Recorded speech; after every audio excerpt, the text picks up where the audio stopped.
Hey everybody, welcome back to another video, and in today's video we're going to talk about why I believe that most people are nice. Now I think a lot of people kind of have this thought process that a lot of people that they don't know are not nice. And I just believe that that is not true. I believe that most people are nice, and it's their perception of us that makes them not nice to us. They're still nice people, but maybe their perception of us is a negative one, which is why they're not nice. They're not their normal selves, essentially. They have a wall. So I have a couple examples. So the first one is, I have this coworker. She works in a different department. And when I used to walk past her, I used to, try to smile and say hi, but I get nothing back. So I figured, okay, well maybe this person just doesn't like their job, so they're just not really happy while they're at work. A lot of people actually have that. Now, it wasn't until a couple months later when I was with another one of my coworkers, and that same person had walked in, and she said hi to my coworker, right? And she was very friendly and nice, and I was like, oh, that's okay. Maybe she's just really close with that person, and okay.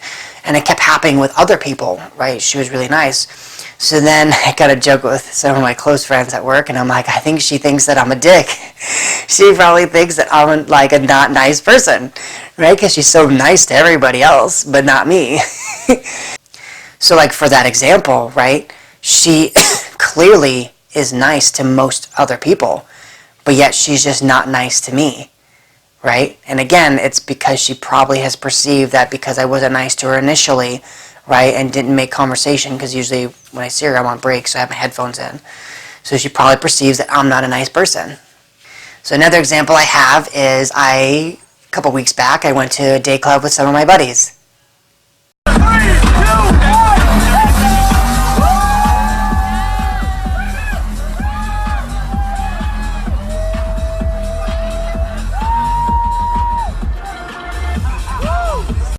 And as you could see in that video, right, my friends, they had gotten a champagne shower, but you don't really see me. If you rewatch the video, I'm like in the left all the way, right? Because what happened was, as they were lining up to do the champagne shower, I was like, oh, dude, this is going to be awesome. I put my hand around one of my buddies, and the ladies, one of them said, oh, no, this is not for you, and pushed me out of the way. So I was just like, my initial reaction was, okay, well maybe you have to pay per person, so like I don't want to ruin it for my friend. It's his birthday. That's awesome for him. And it wasn't until about 15 minutes later, when I went to go sit down at the table that we had gotten, that the girl who was servicing our table walked up to my friend and goes, is that guy with you? Right? That's like how she said it exactly. And as soon as my friend said, oh yeah, that's my boy, he's with us, her attitude completely changed. She walked up to me, she's like, oh my gosh, I'm so sorry, my name is so-and-so, what's your name? I feel so terrible, I can't believe I did that, I feel so bad for you. And I'm like, no, it's okay. She's like, no, I'm so sorry for that, we're going to do something to make it up, I feel so terrible. Now, in that specific situation, right, some people may think one or two things is, she's only being nice because you guys purchased a table, right, so that's her job. That could be, but again, I choose to believe that she actually is a very nice person. She just works in the industry, right, in that industry, so she has probably a lot of dudes trying to hit on her all day, right, so she kind of, when she's at work, she has a wall built up, right, and also, when that happens, I bet you that probably happens often when they're trying to do that stuff. Strangers that are just drunk and don't know what they're doing, they try to get in on it, of course, right? So she's just trying to protect the people who purchased it by moving me to the side.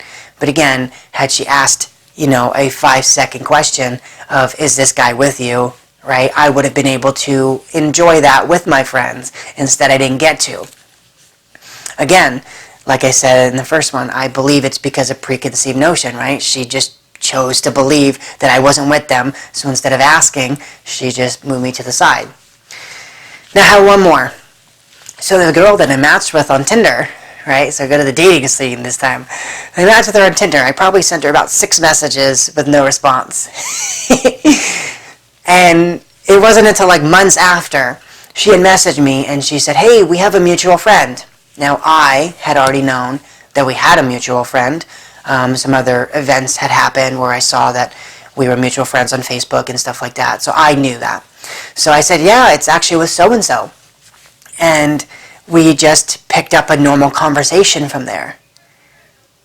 But again, the first 6 messages that I sent were pretty similar to the way that I always talk to people. So again, what changed was the fact that once she knew that we had a mutual friend, in her mind, I was now not this random dude on Tinder, and I was more of a nice person, or at least she perceived me to be more of a nice person because I'm mutual friends with somebody who is a nice person.